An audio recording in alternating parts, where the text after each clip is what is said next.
Les crypto-monnaies. Grâce à ces devises numériques, certains sont devenus millionnaires.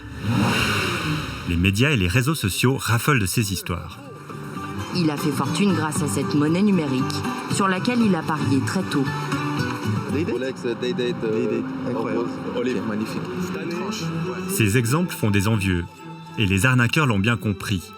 Les fausses plateformes d'investissement dans les crypto-monnaies sont devenues leurs jouets favoris. Ce quarantenaire genevois est passé par l'une d'entre elles.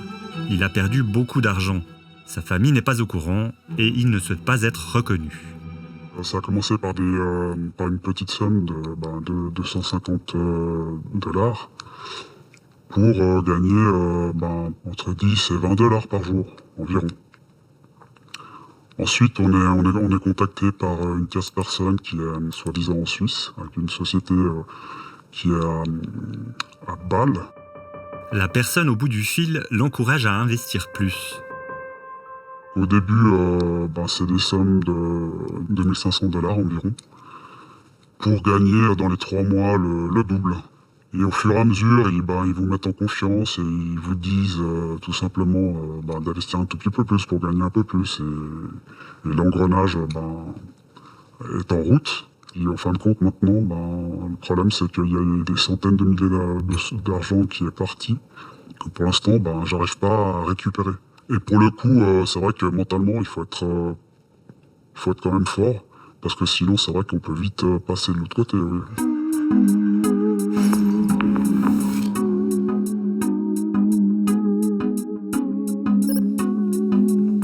Adrien Schopfer dirige la brigade vaudoise qui lutte contre la cybercriminalité.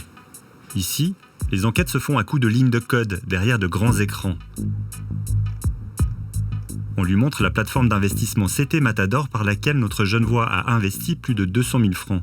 Elle est toujours en ligne et le policier la connaît bien. Elle a aussi fait des victimes vaudoises.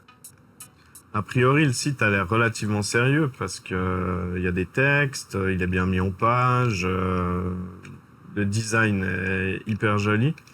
Une des choses qui peut vous mettre à la puce à l'oreille, c'est que l'ensemble des marchés qui sont proposés pour l'investissement ici sont que des marchés extrêmement volatiles, extrêmement à risque. Matières premières, forex, crypto-monnaie. Mais les victimes n'y connaissent généralement pas grand-chose à la finance. Et une fois de l'argent envoyé aux plateformes frauduleuses, rien n'est réellement investi. Parfois, de petites sommes sont reversées pour mettre en confiance et de faux graphiques font croire à des bénéfices. Et puis on arrive sur des choses que probablement une grande partie de la population et moi-même ne comprenons pas. C'est-à-dire des graphiques qui nous montrent des évolutions de valeurs. On vous montre quelque chose de réel pour essayer de vous vendre quelque chose qui est probablement irréaliste. Donc là, on vous vend une espèce de plateforme où vous pourrez faire du trading. Ces faux sites internet, il y en a des centaines avec des noms et des aspects différents. Ce qui fait des arnaques aux investissements le problème numéro 1 pour le policier vaudois. Un investissement moyen, c'est passer 100 000 francs. C'est l'investissement moyen. Il y a des gens, heureusement, qui investissent que 250 francs et qui découvrent la supercherie, mais la plupart des gens, on est à des sommes qui dépassent les 100 000 francs aisément, voire qui atteignent des fois plusieurs millions. Au total, dans le canton de Vaud, c'est 14 millions de perdus avec plus d'une centaine de cas en 2022. Ailleurs en Suisse, c'est le même constat, 8 millions dans le canton de Genève, 40 millions pour celui de Zurich. En Suisse, l'année dernière, ce sont 114 millions de francs qui se sont envolés pour plus de 1200 cas. Selon les polices contactées, les chiffres de 2023 seront encore plus hauts. Et pour attirer les Suisses vers ces fausses plateformes, la technique est rodée. C'est d'utiliser des fausses pages sur Internet en usurpant l'identité de célébrités suisses, par exemple. On pense à Roger Federer, Darius Rochebin, Elon Musk, par exemple, aux États-Unis, où on a des espèces de faux articles de journaux, parfois même avec les manchettes du matin, du 20 minutes, où on a un faux interview de Roger Federer qui vous explique qu'il a fait fortune une deuxième fois grâce à la crypto-monnaie, et grâce en particulier à ce site-là. Des faux sites internet avec des célébrités suisses. Ce retraité valaisan est lui aussi tombé dans le panneau. J'étais sur Internet avec mon attel Et puis je tombe sur une publicité de Darius Rochman. C'était une publicité pour investir de l'argent. Et on me donnait plusieurs exemples que des gens avaient beaucoup gagné avec ça. Ce n'était pas dans mon but de vouloir gagner de l'argent, je n'étais pas nécessairement dans le besoin. Mais je me suis dit, pour 300 francs, je ne vais pas risquer grand-chose. 2 jours après, on me téléphone en me disant que, alors pour pouvoir gagner quand même un peu d'argent, il fallait investir plus. Alors il me proposait à ce moment-là 10 000 francs. Le retraité accepte. Celui qui se présente comme son trader le pousse alors à investir toujours plus. Des téléphones, j'en ai eu, mais des fois 3 fois par jour.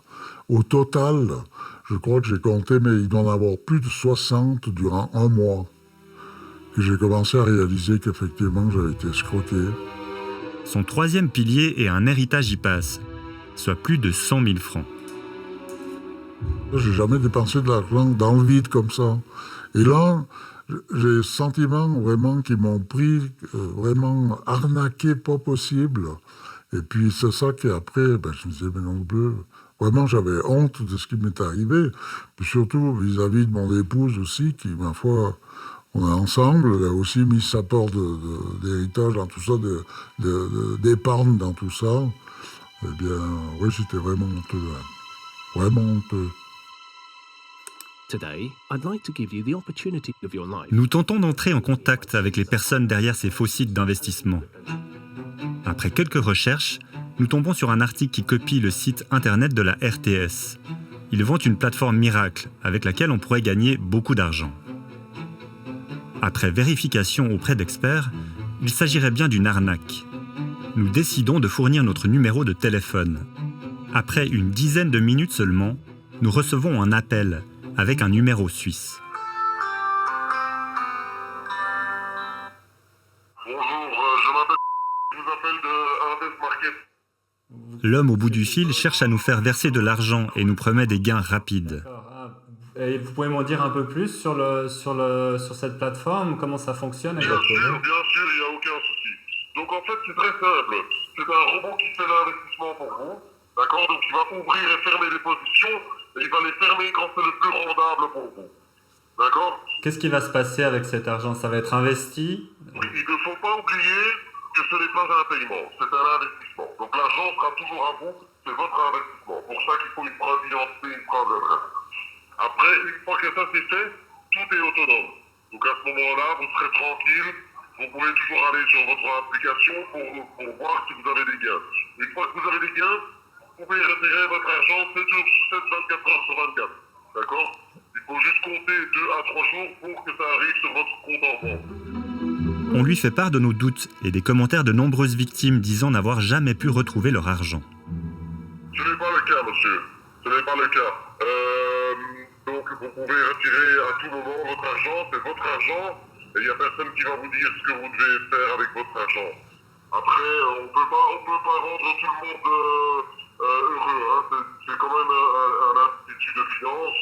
Ok. Et vous êtes basé en Suisse? Ça fait 20 ans qu'on est actif en Suisse, monsieur. C'est pour ça que seulement avec une carte suisse, vous pouvez faire le dépôt. Ok. Et vous êtes où en Suisse? Vous êtes... Mais selon nos recherches, la plateforme n'a aucune présence en Suisse. Elle serait en fait basée à Chypre. Nous décidons de confronter notre interlocuteur.